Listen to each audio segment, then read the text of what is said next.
Estamos de volta. Agora o assunto é a COP30. O presidente Lula abriu nesta segunda-feira o evento em Belém. O petista fez um discurso contra os líderes mundiais que não participaram da conferência e criticou os gastos militares em vez de ações climáticas. Essa lição de civilidade, essa lição, diria, de grandeza humana, provando que se os homens que fazem guerra estivessem aqui nesta COP, eles iriam perceber que é muito mais barato colocar 1,3 trilhão para a gente acabar com o problema climático do que colocar 2,7 trilhões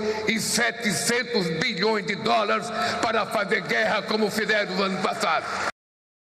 Bom, enquanto isso, o presidente dos Estados Unidos, Donald Trump, voltou a criticar a conferência e acusou o governo brasileiro de devastar a Amazônia para fins políticos.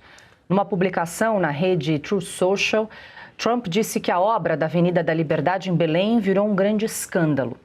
A estrada, de 13 quilômetros de extensão, corta áreas de floresta e comunidades locais. Trump escreveu: eles devastaram completamente a floresta amazônica no Brasil para construir uma rodovia de 4 faixas para ambientalistas circularem. Virou um grande escândalo. Tá, então, Ana, a declaração do presidente americano Donald Trump. Mas antes, então, hoje, abertura oficial da COP30 com o discurso do presidente Lula, que estava ali inconformado com a ausência dos chefes de Estado. Como é que eles não quiseram participar desse evento mundial aí para discutir as questões climáticas? Dessa quermesse climática, né? Até o Bill Gates já está abandonando esse barco. O Bill Gates que essa semana passada ou semana retrasada colocou uma longa explicação, uma declaração no site dele dizendo: o mundo não vai acabar com essa questão climática, nós precisamos voltar nossa atenção às pessoas pobres, à população pobre, à dignidade humana, e temos que parar com essa gastança para diminuir a temperatura enquanto as pessoas sofrem pela fome, pelas doenças, falta de vacinas, falta de atendimento médico, de alimento, enfim.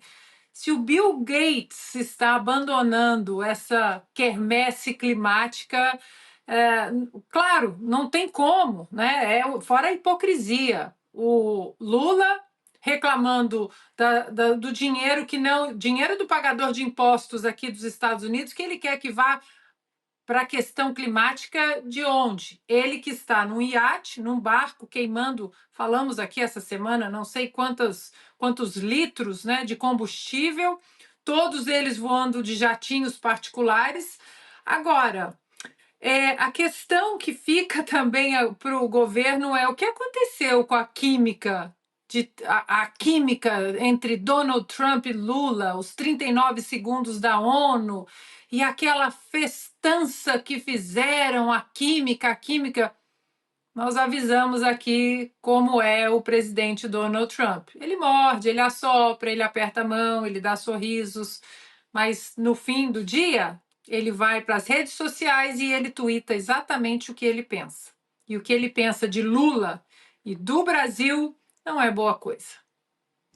Bom, e o número de chefes de Estado e de governo presentes na cúpula do clima em Belém foi o menor dos últimos 6 anos. O encontro reuniu 31 líderes, entre presidentes, primeiros ministros e um rei, o que representa a menor participação desde a Conferência de Madrid, em 2019. O Itamaraty havia anunciado a presença de 129 autoridades, contando vices e ministros. Entre os países do G7, apenas França, Reino Unido, Alemanha e Itália enviaram seus chefes de Estado. Piotr, muita gente chamando a COP30 de Flop 30, né? Para nossa audiência, flopar, né?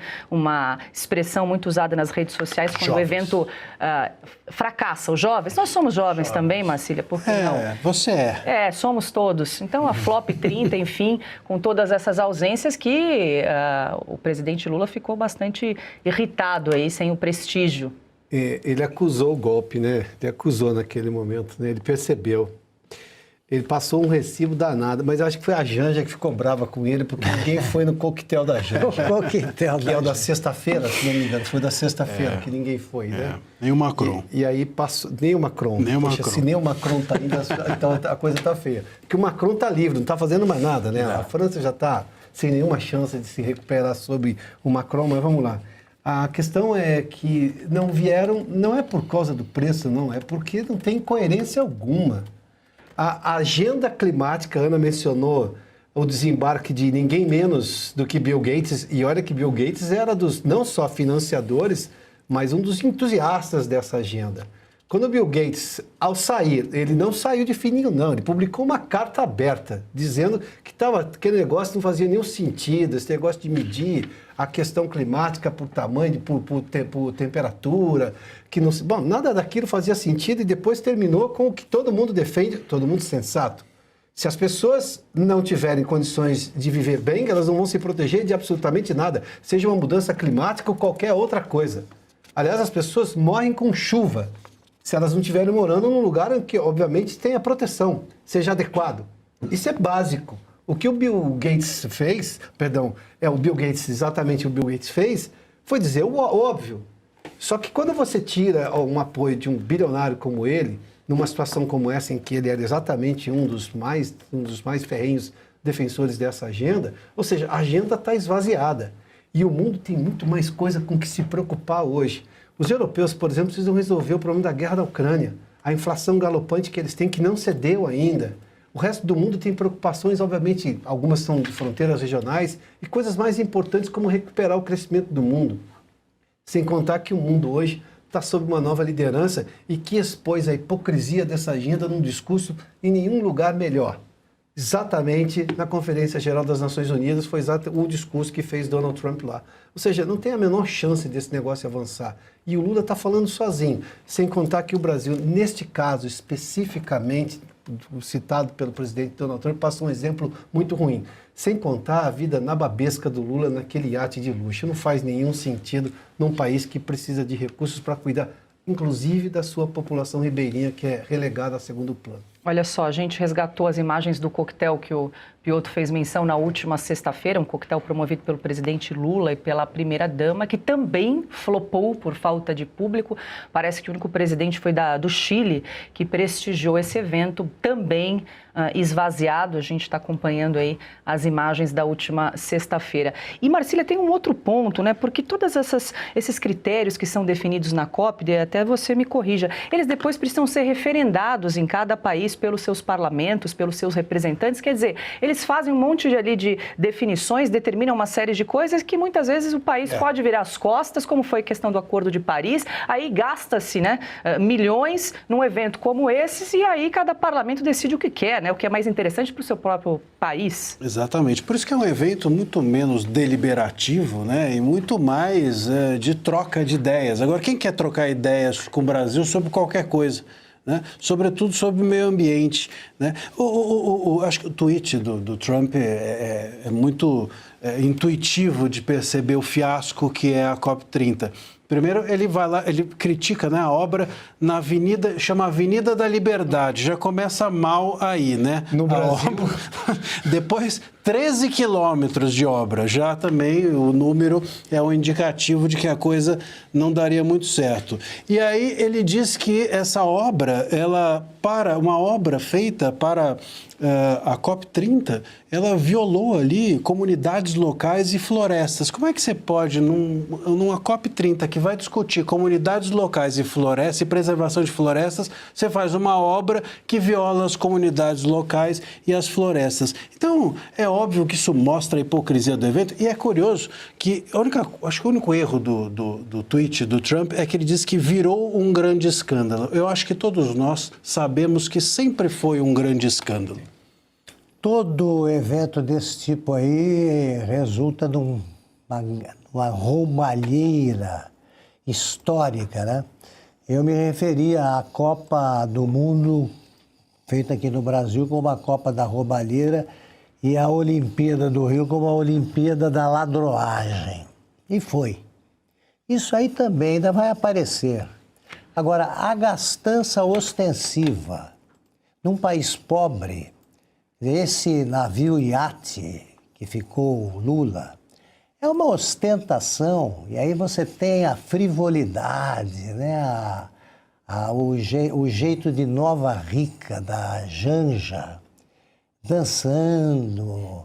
E tem, aí você descobre que tem mais um barco ou navio daquele tamanho como reserva. Marca-se um coquetel, uma recepção, não vai ninguém. Os presidentes do Mercosul não estavam lá, não apareceram. Quer dizer, o Lula está atrasado há mais de 20 anos. Ele deveria fazer essa festinha aí quando ele estava cercado aí da turma do socialismo do novo século, né? Que o Hugo Chávez defendia. Porque aí você teria o Evo Morales, o Zelaya, o Maduro já era ministro, você tinha toda essa turma, o reprodutor de batina lá do Paraguai, que é um campeão de multiplicação de rebanho. O Fernando Lugo, hein? O Fernando Lugo, é o reprodutor de batina, porque eu começo um texto dizendo assim, mas que Padre Amaro que nada. O Padre Amaro era um amador. Fichinha. Amador, com 23 anos, o cara conheceu uma moça de 20 e ali o apelo da carne. Aí, tudo bem. Agora, o reprodutor de batina, ele fazia o seguinte, ele ficou 6 anos com uma mulher, então ele pregava durante o dia contra o que ele fazia à noite. E ele multiplicava rebanhos com uma eficiência espetacular. Porque quando terminou o caso, o julgamento do caso, em que o menino, que tinha 5 anos, já de uma das paróquias por onde ele circulou, conseguiu usar o sobrenome Lugo, apareceu uma outra da fronteira, bem na fronteira com o Brasil, que tinha um filho com o Lugo com 6 anos. Aí eu falei, meu Deus do céu, mais esse problema, você não sabe quem é o primogênito.